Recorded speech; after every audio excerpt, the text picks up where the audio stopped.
So I bought the DJI Osmo Action 4 like 2 days after it came out, and I've had it for almost 2 weeks now. Well, I just got the accessories from DJI, so we're gonna grab out our knife and we are going to crack open what could be some of the coolest accessories that I've ever bought for an action cam. I am, there it is, most excited for this right here. I am sick of using mounts like this right here, the head mount for the DJI. This right here, I'm just gonna rip it open honestly real quick. Okay, that's pretty cool. GoPro head mount, awesome because it comes with the hat clamp, but a little too heavy for the full-size DJI and the full-size GoPro in my opinion. Works well with my Insta360, but that's why I got this, hoping to be a little bit different. So I also bought more quick releases, so once I really narrow down the accessories that I like, I no longer have to go through and do this. I can just take it and use the quick mount. So I am excited to feed this around my neck. Did it even fit around my fat neck? Bow tie from high school. You got this. As you can see, we're gonna go try out the neck mount real quick and see what this is like, because I've been waiting for this. This is like hands-free, but the one on my head is a little too awkward and I feel like I gotta go left to right, left to right. This thing's pretty dope and I don't feel like it's weighing me down. I can wear a bag or a backpack with it. I also got the backpack strap mount, which should also, amongst the filters, yep, be in here as well. So we will try this out later, but for right now, I just want to focus on this neck mount because I think this thing's pretty cool. And we're gonna go see how it looks on a small jog. Okay, now the test I hate the most, running. So I have it on the flex mount. We're in regular rock steady, so let's start recording. And let's see how this looks in 4K 24 with rock steady, bouncing around on my neck in a little jog. So it is bouncing around quite a lot.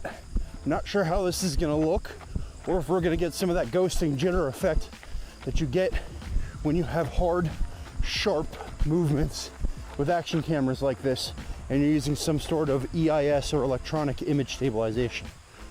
Alrighty, I'm gonna walk back down. We're gonna test the same thing in Rock Steady Plus. Whew. I haven't watched anything yet, but one thing I was noticing as I was walking back down, this is like the perfect angle for switching the settings. You can see the back screen, and now we're on Rock Steady Plus. So I'm gonna try the same thing out. We're not gonna do horizon balancing in this test because I'm not so worried of it going left or right like I am with the head mount. But we'll start recording over here and see how 4K 24 looks in Rock Steady Plus, because this is bouncing around a lot and it's basically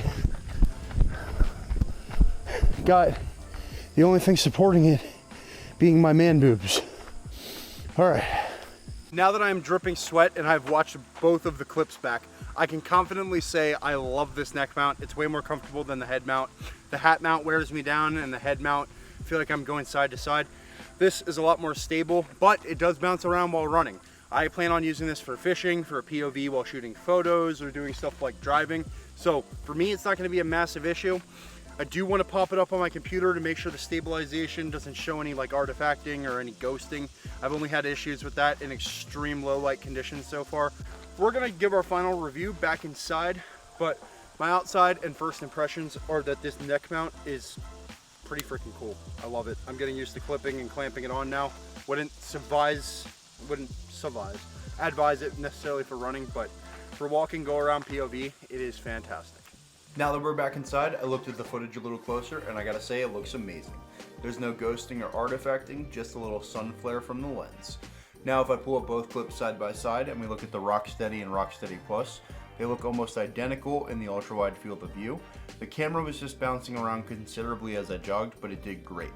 Since I intend on filming slower paced action like my fishing or my POV while shooting photos, I'm not so worried about that bounce that I experienced. I'm gonna stick to the regular Rocksteady instead of Rocksteady Plus, so it doesn't crop in as much and I get more data from the sensor so I can choose what I wanna do with it. Now let's actually talk about the mount itself. The Action 4 is a fairly heavy camera, and after about 20 minutes, you don't really feel it around your neck anymore. The mount itself, I wish was a different texture. The rubber chafed a little while it was bouncing up and down. And then also, it is a little hard to clip and clamp, especially when you have a fat neck, like I said, and you can't see what you're doing because you can't really look down. And then once you do get it, it clips into place like you heard right there, and it's fine, it's not going anywhere. But those would be my quick cons. Now the things I do love, like I said, it doesn't flop around. So the hat mount that I have from the GoPro, that weighs my head down. And then the actual hat mount, that in itself can only be used with a more rigid hat brim, and it weighs my head down. It works with the GoPro Mini and it works with the Insta360 Go 2, but I want to be using my Action 4 and some of the new features with it, and this doesn't work so well. The neck mount will allow me to get that POV and still remain hands-free while wearing a bag or anything else like I was showing earlier. I also want to acknowledge that other versions of this mount exist from companies like Telesin or from Ulanzi. I want to see if any of them have different materials that don't rub as much, or maybe some of them even clip differently. Now this mount is going to be fantastic for right now and work great in my workflow. I have other mounts and things to try out like the backpack mount and then some classic stuff like ND filters, so make sure you guys stay tuned for those videos. But I also have my 1 month in-depth review coming up here in a week or two. That's going to be pretty cool, and we're going to talk about in-depth if I found any problems with the Action 4, what I love, what I don't like, and just overall everything good and bad about the camera. With that being said, if you stuck around this long, don't forget to subscribe down below. I'm Bradley signing out, and I will see you all in the next one. Peace.